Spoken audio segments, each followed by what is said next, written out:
Bonjour, bienvenue à tous Bonjour. Bonjour. dans ce webinaire sur les tendances de la boucherie 2023.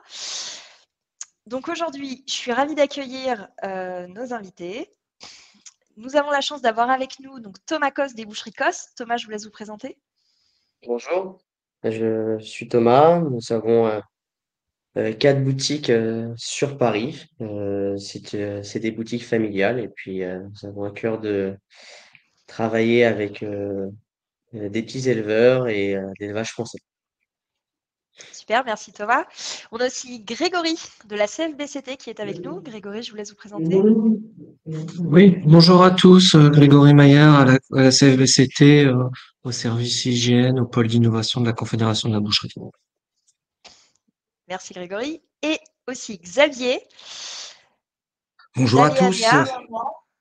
Bonjour à tous. Donc Pierre Xavier. Donc je suis consultant QHSE en qualité, hygiène, en sécurité et en environnement. Et j'ai travaillé donc dans l'industrie agroalimentaire et auprès aussi des artisans. Super. Donc des spécialistes avec nous autour de la table. On a aussi François-Xavier qui travaille avec moi chez Octopus HACCP et aujourd'hui on va animer ensemble ce webinaire et vous présenter aussi des solutions digitales pour vous aider dans votre boucherie. Bonjour à tous. Alors, donc vous êtes connectés, vous voyez en bas de votre écran, vous avez une bulle de chat, vous pouvez cliquer dessus pour mettre un petit message pour dire bonjour, mais surtout pour nous poser des questions. On répondra aux questions au fur et à mesure, ou si elles ne sont pas complètement sur le sujet tout de suite, on en parlera à la fin. Donc n'hésitez pas, écrivez votre question au fur et à mesure où elles arrivent. On les garde pour la fin si on n'y répond pas pendant les interventions. Et restez jusqu'à la fin, on aura un cadeau pour vous, spécial boucherie. Donc aujourd'hui, on vous propose de passer 30 minutes avec nous pour voir ensemble le marché des chiffres sur le marché 2023 en boucherie, parler des tendances avec nos intervenants, répondre à votre question et avoir votre cadeau à la fin, évidemment. Donc on va commencer tout de suite avec le marché.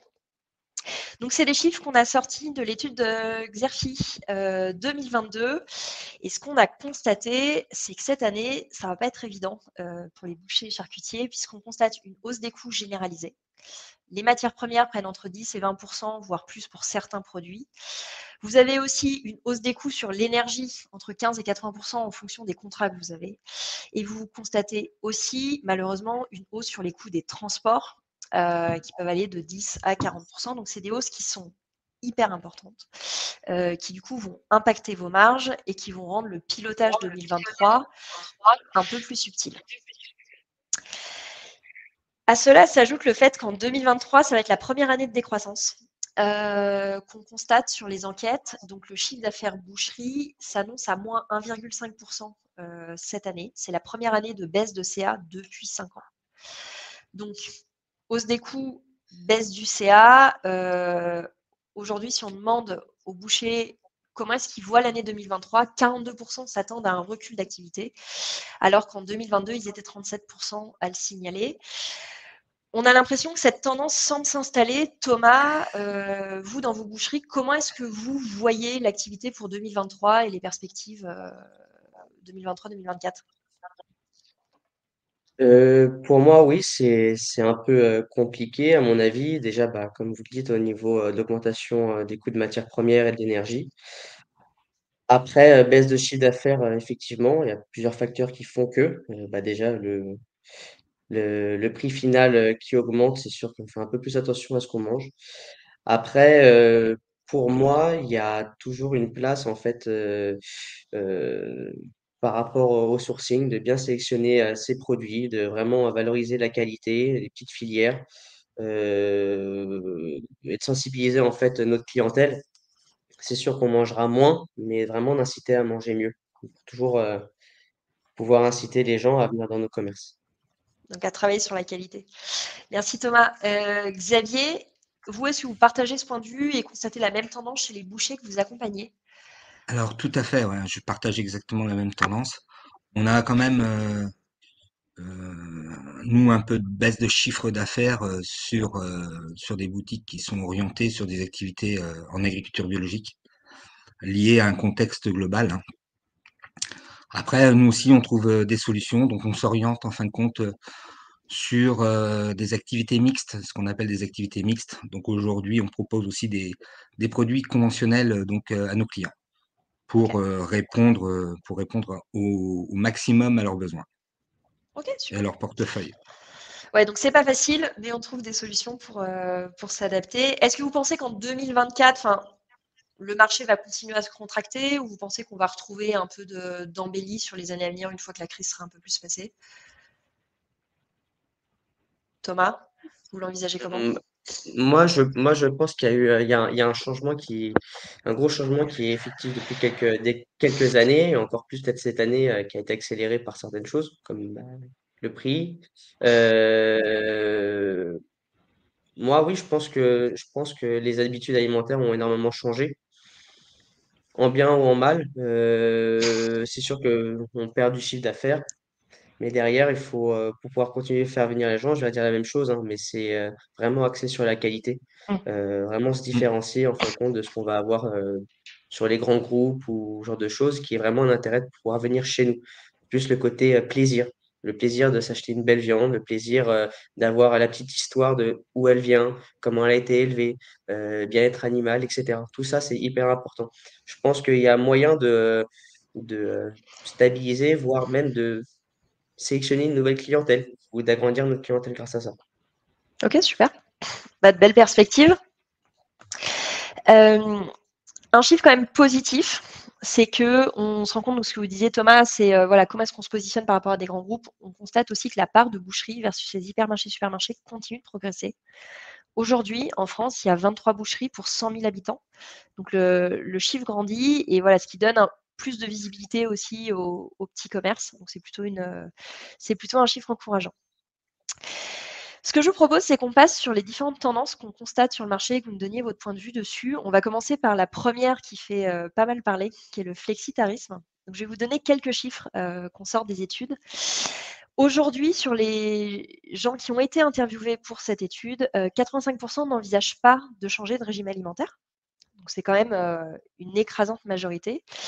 Notamment car si on parle du véganisme, 61% trouvent trop cher les produits véganes, donc ils n'iront pas sur ce type de produits. Et 23% des répondants annoncent adopter un régime flexitarien. Donc le flexitarien va aussi aller sur la qualité des produits. On va échanger là-dessus avec vous juste après. Et il n'y a que 2,2% des répondants qui annoncent avoir un régime sans viande. Donc le bon chiffre à retenir, c'est quand même que 85% n'envisagent pas de changer de régime alimentaire. Cette tendance a été soutenue principalement par la campagne de communication 2023 de l'Interbev, qui est Aimer la viande, mangez-en mieux. Je ne sais pas si vous l'avez tous vu dans les transports en commun, à la télé, dans la presse, avec des campagnes qui étaient là pour justement faire parler autour de la notion de viande. Moi, la question que j'ai pour vous, déjà Thomas, c'est vous, comment est-ce que vous communiquez sur la qualité de vos produits? Qu'est-ce que vous mettez en place dans votre boucherie pour parler de la qualité de vos produits et justement répondre à ces questions de bah, voilà, j'en mange moins mais j'en mange mieux et du coup je suis contente de passer chez mon boucher régulièrement.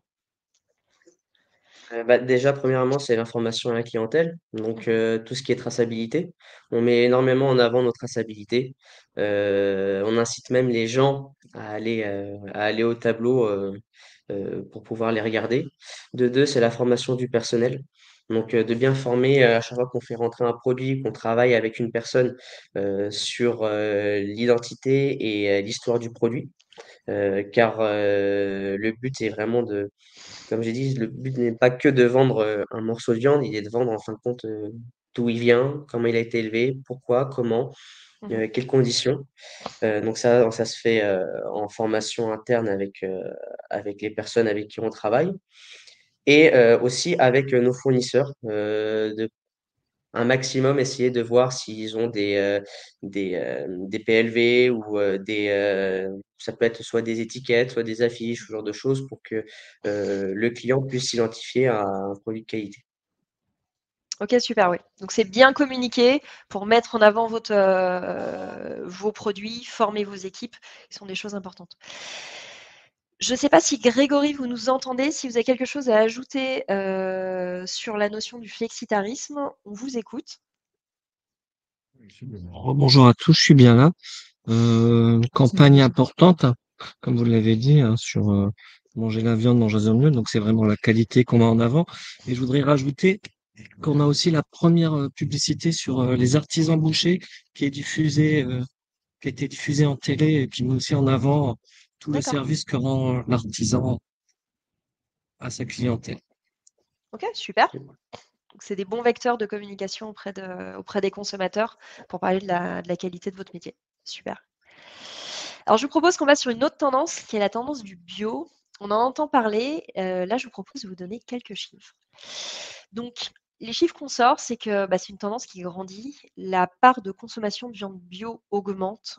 Aujourd'hui, 72% des ménages consomment occasionnellement de la viande bio quand ils étaient que 59% en 2015. Donc en 5 ans, il y a eu une forte croissance. Et si on regarde en valeur, donc non seulement il y a plus de personnes qui en consomment, mais ils en consomment pour plus cher ou plus souvent. On constate aujourd'hui que on a 1 149 000 euros de consommation de viande bio par an, quand c'était que 603, alors je crois que c'est des millions, pardon, 603 millions en 2015 et 1,149 milliard en 2021, excusez-moi. Et on constate que plus de 90% de consommation en valeur en viande bio concerne la viande bovine, porcine, volaille, charcuterie, en dehors des plats cuisinés. Donc il y a une vraie tendance d'augmentation de cette consommation, en tout cas de cette recherche des consommateurs de ce type de label. Aujourd'hui, si on regarde les parts de consommation en viande bio, c'est 431 millions en valeur, 431 millions d'euros pour le bœuf. Ensuite viennent les volailles avec 313 millions d'euros de valeur. Alors c'est vraiment de la valeur, donc la volaille étant moins chère, en volume c'est beaucoup plus. 176 millions pour tous les produits de charcuterie, 154 millions pour le porc et 80 millions pour l'agneau. Mais moi, ce que je voulais vous poser comme question, notamment à Xavier, c'est comment est-ce que vous conseillez de communiquer sur le bio à travers tous ces labels? Il y a du label rouge, il y a de l'AOP, il y a plein de choses et il y a du bio. Comment est-ce que vous travaillez le mix produit parce que la perception du prix peut être plus élevée et comment vous Oui. recommuniquez sur certains produits stars comme la volaille où on sait que le bio est un gage de qualité? Alors, au vu de mon expérience ayant travaillé plus d'une quinzaine d'années donc dans une filière bio, euh, donc au début on communiquait par de la PLV avec le bio. Mmh. Et ces dernières années, avec donc le contexte économique actuel, on a tendance à faire chemin inverse en fin de compte. On a tendance à ne pas communiquer nous sur le bio.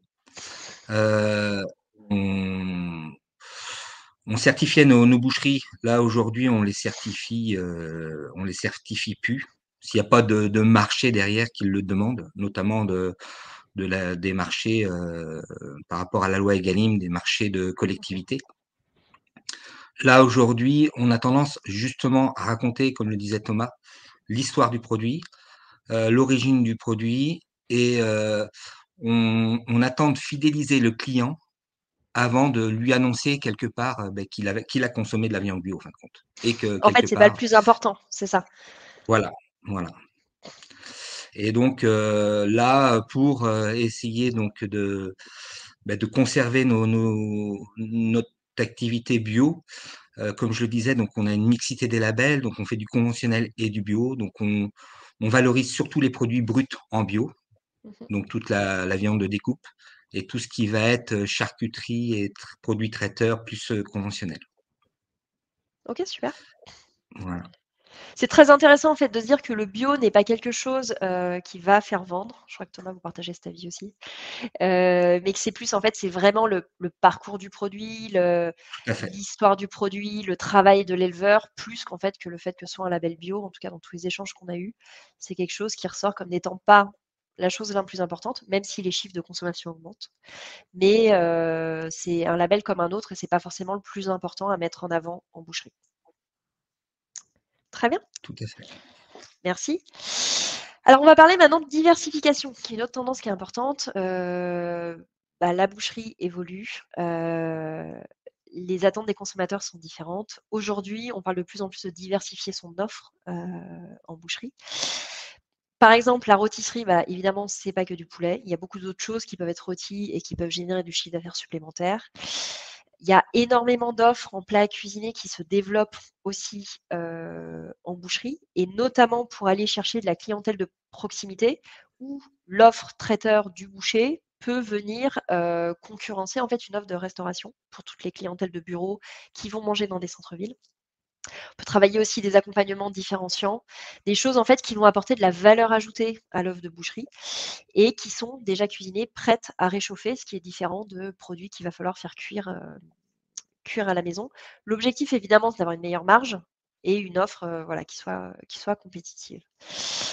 Moi, j'avais des questions pour Thomas sur la modernisation de l'offre traiteur.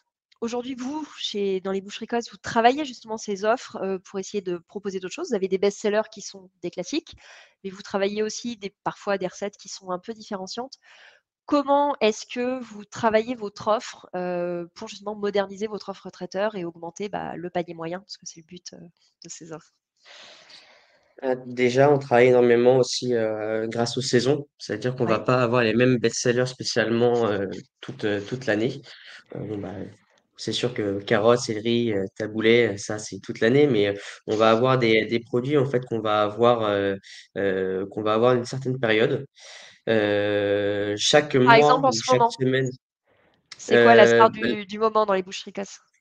Là, là, on commence à dynamiser un petit peu tout ce qui est rayon crudité, salade. Donc, bon, même si la météo n'est pas encore présente, mais après Pâques, on commence en fait, à changer un peu nos étalages. Bon, tout ce qui va être terrine un petit peu de saison, tout ce qui va être friand, on va le changer, etc. On va passer plus sur des petites tartes fraîches avec de la tomate, des mozzarella, ou ce genre de choses. Euh, voilà, on va changer un petit peu nos produits. Axer un petit peu plus aussi sur tout ce qui est joie et kit apéro, voilà, c'est ça. Euh, tout ce qui est charcuterie, etc. Un petit peu plus pour les planches ou ce genre de choses. Euh, voilà. Ok, super. Et vous avez l'impression, par exemple, quand vous travaillez bien votre offre traiteur, vous avez l'impression que le ticket moyen augmente de combien de pourcents à peu près environ? Vous allez gagner 5 points, vous allez gagner 10 points, vous allez gagner 1 point? Je ne pense pas que le panier moyen augmente, mais il se stabilise. Ok. Si on vend les mêmes produits toute l'année, au bout d'un moment aussi, la clientèle se lasse, n'a plus spécialement envie de consommer ce produit-là. Donc, ne va peut-être pas se laisser tenter. Au bout d'un moment, la clientèle connaît les produits aussi. La nouveauté, ça fait toujours acheter. Derrière aussi, quand je parle de la formation en interne des équipes, c'est ça aussi. On fait rentrer un nouveau produit, on forme l'équipe, on fait goûter le produit et l'équipe aussi doit dynamiser un peu le rayon, Oui, tenter, euh, tenter le consommateur, en fin de compte, le client, à essayer le produit et à revenir. Ah, la semaine prochaine, j'ai un autre produit qui arrive, il ne faudra pas hésiter à revenir, etc. En fait, voilà, le rayon, c'est à nous de le faire vivre aussi, hein.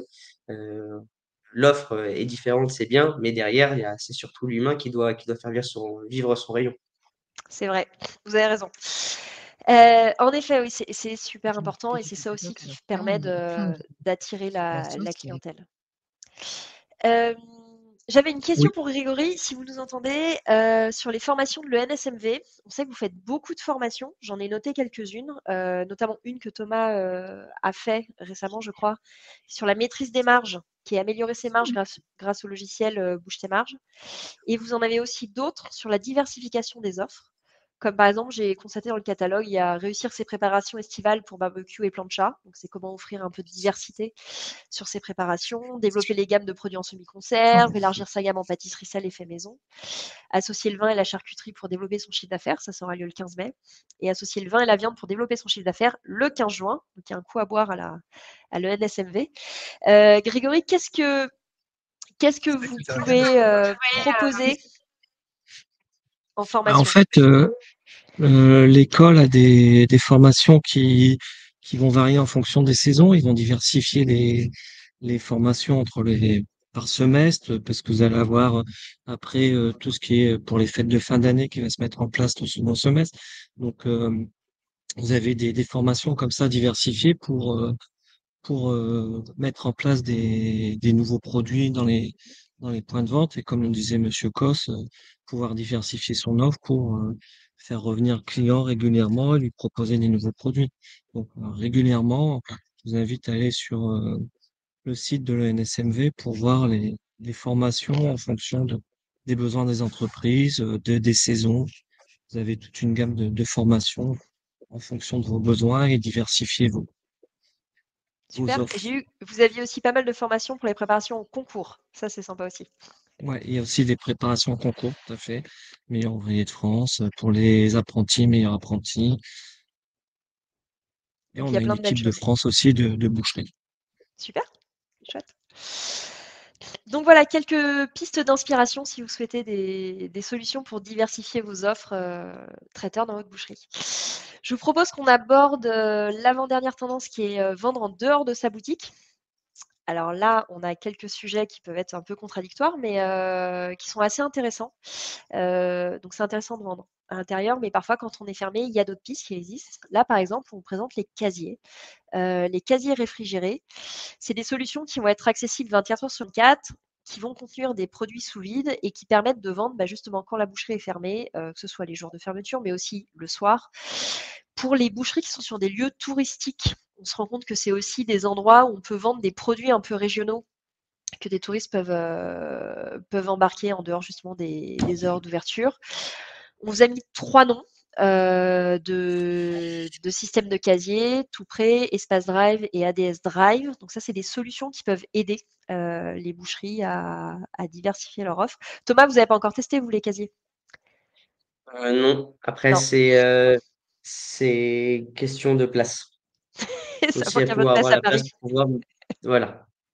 C'est peut-être pas adaptable à toutes les boutiques, mais c'est très intéressant parce que ça permet de pouvoir avoir enfin, de pouvoir vendre en fait H24. Mm.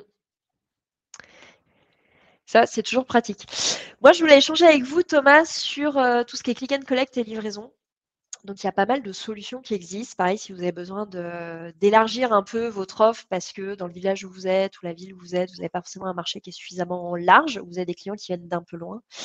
Il existe des solutions qui sont là pour vous aider justement à commercialiser, qu'on appelle des marketplaces de proximité, donc qui permettent en fait d'offrir des produits locaux sur du commerce en ligne.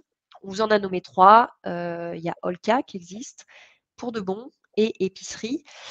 C'est des solutions qui vont prendre une commission qui peut être assez élevée. Je sais que Thomas, vous êtes passé par Olka et on voudrait avoir votre retour d'expérience sur ce type de solution. Ouais. Alors, bah, faut savoir que nous, ça va faire 4-5 ans qu'on travaille avec Olka. Ça a très très bien fonctionné pendant le confinement. Mhm. Faut savoir que le client passe une commande sur Internet, on reçoit en boutique la commande, le client paye par Internet, on est payé par virement et un livreur vient chercher la commande.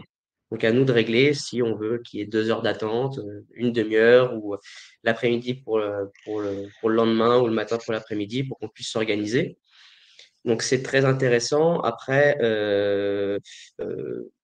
chaque, on va dire, entreprise, chaque différente personne a on va dire, a ses caractéristiques. Quand vous parlez de 20 à 25%, certaines vont prendre moins, d'autres plus.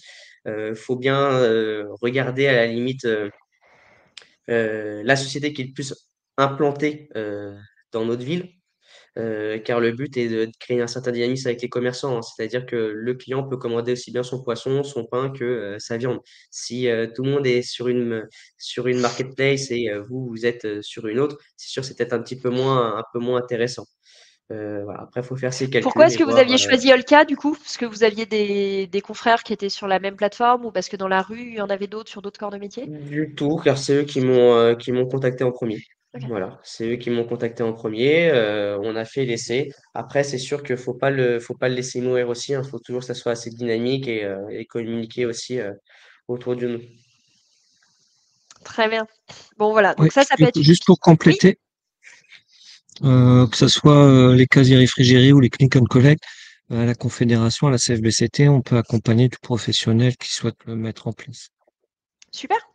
n'hésitez pas à contacter la CFBCT, ils vous donneront les bons contacts pour mettre en place ce genre de solution dans votre boucherie. On va parler un peu d'Internet, des tendances. Alors, évidemment, ce qui est hyper important aujourd'hui, c'est d'être visible sur Internet. On se dit que quand son métier, c'est la boucherie et l'amour du produit, c'est pas forcément d'avoir une fiche Google My Business à jour. Mais en fait, c'est important parce qu'il y a beaucoup de gens qui vont chercher des infos sur Internet pour savoir ne serait-ce que vos horaires d'ouverture ou qui ne vous connaissent pas et qui vont vous trouver via ce biais-là. Donc, on ne peut que vous inciter à créer votre fiche Google My Business, mettre des photos, des belles photos sur votre profil. Ça, c'est facile à faire. Faites-le au quotidien avec votre téléphone. Vous pouvez les charger facilement. Et ensuite, vous allez avoir une fiche sur laquelle vos clients peuvent aussi mettre des notes. Alors, il n'y a pas de secret. Si vous voulez avoir des notes sur Google My Business et du 5 étoiles, il faut demander à vos clients de le faire. Et si possible, demandez-leur pendant qu'ils sont dans votre établissement. Comme ça, vous êtes sûr qu'ils le font, qu'ils vous mettent une note. Chez nous, c'est pareil. Si on ne demande pas à nos clients, ils ne le mettent pas. Si on leur demande, ils le mettent.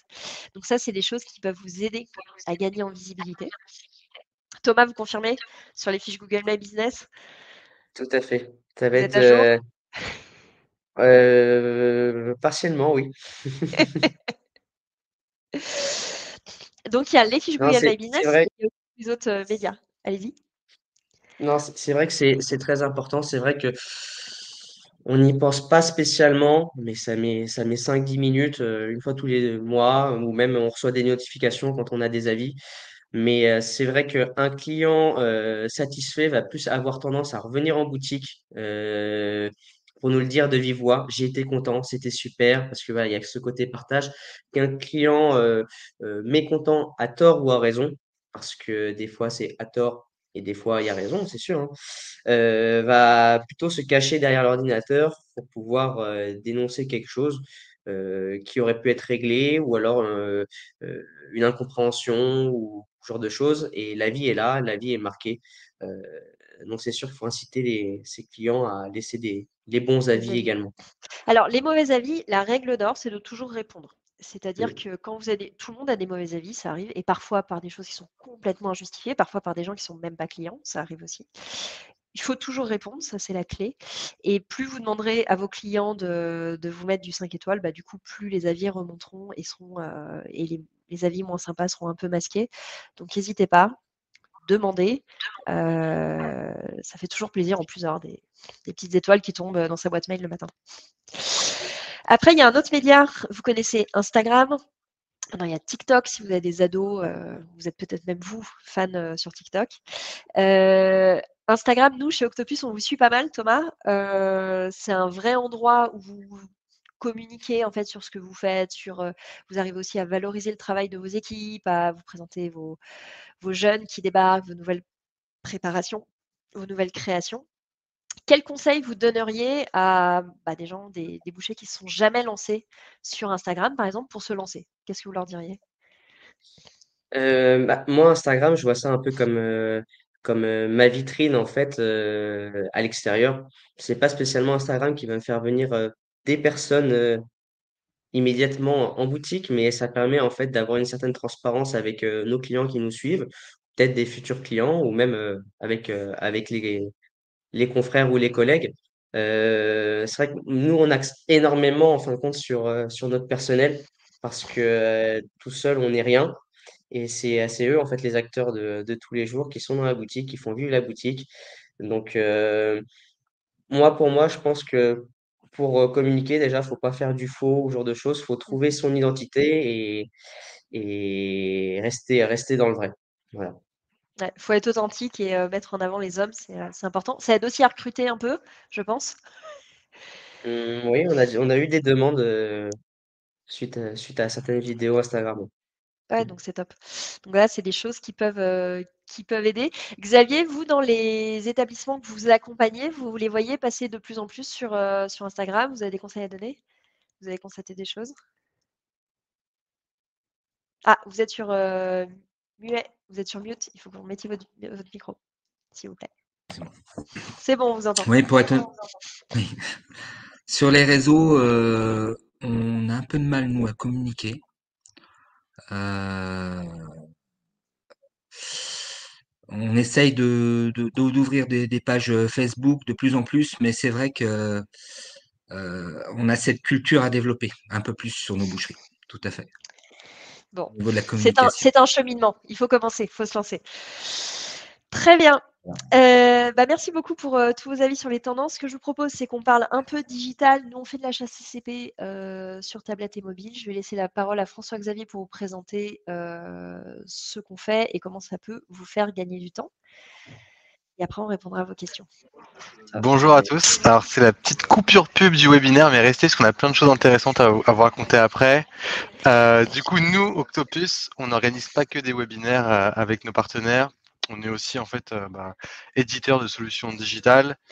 Et en fait, voilà, le but de notre solution, c'est de vous faire gagner du temps au quotidien et de vous faciliter la vie. Donc, comment ça fonctionne? Nous, Octopus, c'est une application qui fonctionne sur tablette, smartphone et ordinateur et qui va vous permettre et à vos équipes de faire tous vos enregistrements HACCP. Donc, tous les papiers que vous avez l'habitude de découper et stocker dans des boîtes, avec Octopus, c'est fini. Le but, c'est que simplement vous fassiez ça directement avec votre propre matériel. Nous, la force de notre solution, c'est ça, c'est qu'en fait, on n'impose pas notre matériel. C'est-à-dire que vous pouvez, si vous avez déjà les tablettes, vous pouvez utiliser votre propre tablette, ou si par exemple vous voulez simplement utiliser sur votre smartphone, vous pouvez le faire directement depuis le vôtre. La force d'Octopus, c'est sur deux gros points. Un, c'est le produit. Donc c'est hyper important pour nous de proposer la solution la plus simple, c'est-à-dire où il y a très peu de clics, c'est très facilement pris en main par les équipes. L'application est très flexible, c'est-à-dire qu'on saura vraiment s'adapter à chacun de nos établissements. Et ce qui est bien aussi, c'est qu'elle fonctionne avec et sans connexion Internet. Donc c'est pratique pour des espaces dans lesquels vous ne pouvez pas avoir de Wi-Fi. C'est pas grave, vous pouvez quand même travailler sans cette connexion-là. Et après, notre deuxième point fort, c'est le service et c'est l'accompagnement qu'on va vous proposer. On sait qu'aujourd'hui, dans les différentes boucheries, les procédures ne sont pas encore tout à fait adaptées partout ou mises en place. Donc nous, on va pouvoir vous aider à les mettre en place lors du paramétrage de l'application, ou si vous avez déjà des très bonnes procédures, on va simplement en fait les intégrer dans l'outil de manière à ce que vous puissiez passer au digital de manière très facile. Une fois qu'on a fait ça, on vous fait une petite formation, donc c'est une formation d'1 heure en moyenne, qui est en visioconférence, c'est une formation pratique, on vous fait manipuler l'outil, et ensuite, on fera des points de suivi avec vous au bout de 15 jours d'utilisation, 3 mois, 6 mois, 9 mois. Voilà. Le but, c'est qu'on puisse mettre en place un partenariat et qu'on vous accompagne dans votre digitalisation et qu'on puisse vous faire gagner du temps au quotidien. Ensuite, voilà les principaux modules d'Octopus. Donc, il va y avoir le contrôle à réception de marchandises. Vous allez pouvoir contrôler la température d'un produit. Notre module phare qui est la traçabilité des étiquettes. Donc, plus besoin de découper des étiquettes. Maintenant, simplement, vous allez les prendre en photo et elles vont se stocker automatiquement à la date du jour. Donc, c'est vraiment un gain de temps garanti au quotidien. Et aussi, quand vous vous ferez contrôler par la DDPP, de pouvoir retrouver ces étiquettes hyper facilement. On sait que c'est toujours un petit peu dégueu, ces étiquettes qui ont traîné dans le jus de viande. Avec Octopus, tout ça, c'est fini. Et après, on a des modules aussi, par exemple, pour pouvoir étiqueter vos préparations ou vos produits entamés via une petite imprimante, faire vos relevés de température de frigo, que ce soit de manière automatique ou manuelle. On vous accompagne sur le plan de nettoyage et le stockage de vos autres documents qu'on pourrait vous demander. Donc voilà, en gros, ce qu'il faut retenir, c'est qu'Octopus, c'est une super application qui est hyper simple, donc vous allez pouvoir prendre en main très facilement. Et en plus, les équipes sont là pour vous accompagner, bien la paramétrer de manière à ce que vous puissiez bien l'utiliser par la suite. Et en plus, on a un super tarif qui a été négocié en partenariat avec la CFBCT, où en fait, nous, nos tarifs sont toujours en deux parties. On a une partie investissement initial qui correspond en fait aux frais de paramétrage et aux frais de formation. Grâce à la CFBCT, on vous offre la formation. Donc, ça vous fait un investissement initial qui est très léger à 249 €. Et après, on va avoir deux types d'abonnements. Un abonnement engagement 3 ans, on va être à 499 € par an. En gros, ça représente un peu moins de 43 € par mois. Donc, pour tout le gain de temps qu'on vous aura fourni, c'est pas énorme. Ou sinon, une autre formule, ouais, ça va être une formule qui dure 1 an à 599 €. Et en plus, vous avez des tarifs négociés pour les enregistreurs de température, si ça vous intéresse. Donc voilà, c'est la fin de la coupure pub. J'espère que ça vous a plu et que j'aurai le plaisir de vous présenter la solution en détail très prochainement. Merci François-Xavier. On va laisser la parole à Grégory, si vous nous entendez, pour présenter la CFBCT et le type de service que vous proposez aux bouchers. Charcutier. Oui, est-ce que vous m'entendez? Tout à fait. Je suis en mouvement en même temps, excusez-moi. Je voudrais juste rebondir sur ce qui a été présenté. Octopus est mis en place à l'UNSMV, à l'École nationale supérieure des métiers de la viande, qui est l'école du métier. qui fait des formations aussi bien en boucherie chapeauté traiteur, que des formations transverses, formation de perfectionnement, mais aussi de la formation qualifiante pour des gens en reconversion professionnelle ou de la formation en brevet professionnel, BP, ainsi que des nouvelles formations pour avoir une licence professionnelle et une passerelle entre deux qui s'appelle Manager unité machin. Donc un panel de formations différents. Et je vous invite à contacter le NSMV. Et vous avez aussi bien sûr la Confédération qui est représentée par ces syndicats départementaux, ces relais départementaux dans chaque département où vous pouvez de ce fait, chaque boucher intéressé, prendre contact. Ou si vraiment il ne trouve pas, nous appeler au national, il n'y a pas de souci. Donc, Super, merci c'est Grégory. la Confédération en 2 mots. Il y a un service hygiène, un service juridique, un service aussi communication. Donc, tout pour appuyer les professionnels. Voilà. Super, merci Grégory. En tout cas, d'être à côté des bouchers pour les accompagner au quotidien. Thomas, si vous voulez dire quelques mots sur vos boucheries, on a mis des belles photos de votre venture qui donnent envie quand on passe devant. Oui, nous, ça va faire 15 ans qu'on est implanté sur Paris. On travaille, mon père et moi, on est deux associés. On a actuellement maintenant 4 boutiques. Nous, notre cheval de bataille, comme j'ai dit avant, c'est l'humain, hein, c'est la formation des personnes avec qui on travaille, la responsabilisation, enfin, responsabiliser aussi les équipes, former des responsables à une certaine manière de travailler qui est la nôtre. Derrière, on essaie de dynamiser beaucoup en fait les boutiques pour maintenir notre chiffre d'affaires, continuer à faire venir des personnes, etc. Comme on l'a parlé tout à l'heure avec les produits, avec la formation des équipes et aussi améliorer les conditions de travail. Donc là, je peux parler d'Octopus. Par exemple, il faut savoir que quand on est, pour mon expérience, dans une boutique tout seul, on peut avoir la maîtrise de tous les éléments. Quand il y en a plusieurs, et en l'occurrence nous 4, c'était compliqué pour nous de maintenir en fait compte une certaine rigueur au niveau de cette traçabilité, etc. Et Octopus a instauré cette rigueur, le fait d'avoir vraiment un certain protocole en fin de compte qui est là avec une personne responsable de sa tablette avec les DLC, l'enregistrement des températures, contrôle à réception, enfin tout ce qui est obligatoire. Et moi, de mon côté, de pouvoir avoir en fait un genre de bureau et de pouvoir checker si ça a été fait, si ça n'a pas été fait, s'il y a eu un problème ou non, pour que l'information soit remontée et que je puisse après moi gérer de mon côté. Super, merci Thomas. En tout cas, nous, on est ravis de vous accompagner depuis des années. Vous êtes le Avec premier plaisir. client boucher au tout début. Voilà. Et j'ai laissé la parole à Xavier qui va nous présenter son activité avec Aléanea. Donc, merci. Donc, Alinéa, donc Ah, j'ai Alinea, débuté pardon. mon activité. Oui, il n'y a pas de souci. J'ai débuté mon activité récemment, depuis début avril. Donc, comme je l'ai dit auparavant, je travaillais dans l'industrie agroalimentaire, dans les gros outils de production. Et je me suis orienté à travailler sur les boucheries artisanales durant ces 4 dernières années. Aujourd'hui, donc, j'ai décidé de m'installer en tant que libéral. Donc, j'interviens au niveau national. Donc, sur les métiers de la bouche, en particulier donc les boucheries, parce que c'est quand même mon domaine de prédilection. Et puis donc, je propose différents services, donc QHSE, on appelle ça le QHSE, donc la qualité, l'hygiène, la sécurité et l'environnement.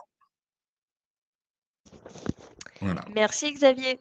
Donc pareil, Steven vous a mis dans le chat les contacts de la CFBCT, des boucheries COS, de la NSMV et de Xavier. Donc n'hésitez pas si vous avez des besoins d'accompagnement sur toutes ces thématiques qui sont importantes. Et donc, à l'issue de ce webinaire, on va vous envoyer, pour ceux qui étaient présents, donc, le guide HACCP dédié à la boucherie-charcuterie qui reprend en fait toutes les choses à connaître et des tableaux de relevé HACCP. Donc, vous aurez ce guide à télécharger pour pouvoir en savoir un peu plus et mettre les choses au carré dans votre établissement si cela est nécessaire. Je vous propose qu'on passe à vos questions. Alors, il y a eu pas mal de messages tout à l'heure. Si vous avez des questions, c'est le moment de les écrire dans le chat et je vais donner la parole aux différents intervenants pour y répondre. Alors, une qui vient de tomber, c'est peut-on mettre les fiches recettes sur votre application avec la validation de la personne qui a procédé à la recette? Oui, François-Xavier, je vais te laisser répondre. Je ne suis pas sûre de bien comprendre la question, mais oui, je pense que c'est possible. En effet, il y a un système de signature automatique qui permettent de savoir en fait qui a validé les fiches recettes et la traçabilité qui est attenante. Exactement. Si vous voulez, en fait, pour la traçabilité, on peut avoir une traçabilité qui est un peu plus poussée en créant en fait une fiche, par exemple, je sais pas, lasagne pour la partie traiteur, et en fait, on va pouvoir prendre en photo toutes les étiquettes qui ont servi à la préparation de la lasagne et du coup on va pouvoir créer un numéro de lot par rapport à ça. Et ensuite, derrière, il y aura la possibilité d'imprimer une étiquette de DLC secondaire avec la date de préparation de cette lasagne et la nouvelle date de consommation, par exemple. Très avec bien. la personne qui l'avait fabriqué.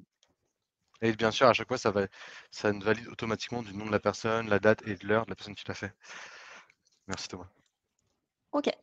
Est-ce que vous avez d'autres questions? C'est le moment. Thierry, vous tapez une question. Fabienne aussi. Allez-y.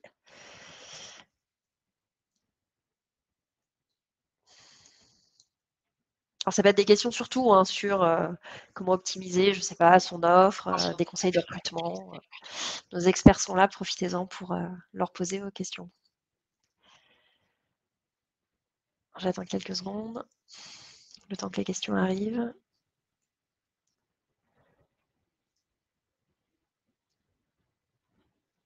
Alors, les questions arrivent et repartent. Donc, j'arrive pas à les voir.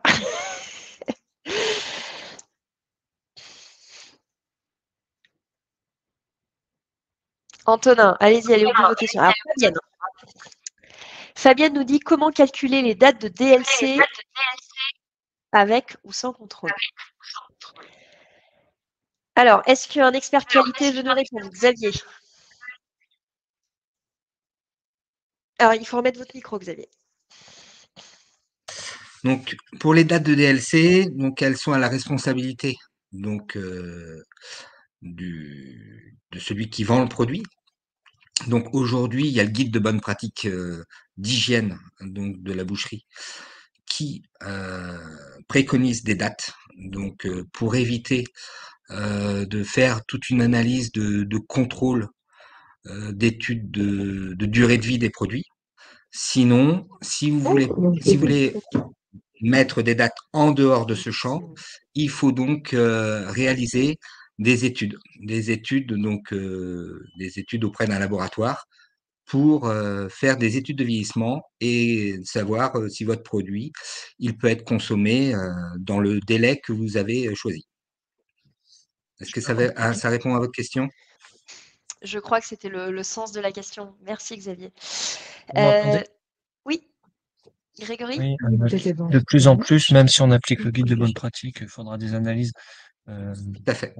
pour justifier. Ok, merci. Dans les autres questions, on a combien de temps l'historique reste sur l'application Octopus? Alors nous, on conserve les datas 5 ans. Du coup, vous avez accès pendant 5 ans. Après, au-delà de ça, ça n'a plus beaucoup d'intérêt. Une autre question, peut-on créer des numéros de lot fabrication pour suivre exactement les productions? Alors sur Octopus, on a des solutions pour faire de l'étiquetage avec la possibilité d'inscrire des numéros de lot. Après, il faut échanger avec vous sur quels sont vos besoins exactement en termes de numéros de lot. Il y a plein de typologies différentes et on pourra vous répondre. David nous dit on peut changer la DLC car en Outre-mer, nous n'avons pas la même DLC. Je ne savais pas qu'il y a des différences entre l'Outre-mer et le territoire métropolitain. Et pourquoi pas. Thierry qui souhaite utiliser Octopus en Guadeloupe. Avec plaisir Thierry. On a des clients en Guadeloupe, en Martinique, en Guyane, à Tahiti, en Nouvelle-Calédonie. On n'y est pas encore allé, mais en tout cas, Octopus y est. Et encore une question sur Octopus. A-t-on un suivi régulier suite à l'adhésion d'un contrat Octopus? Oui, on vous suit régulièrement. On a des gens qui sont là, qui vous appellent régulièrement pour savoir comment ça se passe, pour vous faire des recommandations. Et on fait aussi, on en discutait avant le webinaire avec Thomas, on a lancé aussi des formations complémentaires pour les équipes, pour faire des petits rappels HACCP tous les mois, des thématiques sur la chaîne du froid, sur les plans de nettoyage, etc. Et ce qui vous permet aussi de former vos équipes un peu différemment quand ils arrivent et qu'ils ont besoin d'une petite piqûre de rappel sur un sujet particulier. Voilà.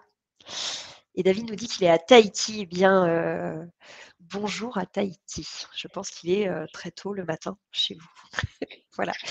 Alors, je veux bien prendre encore une question. S'il y en a une qui arrive, ce sera la dernière. Et puis après, on vous remerciera. Ah, il est 2h du match chez David. Il est tôt. Et à Mayotte aussi. Alors, une question. Je suis formateur en PMS selon la méthode HACCP. Peut-on avoir un accès à une application formative projetable sur des PTT?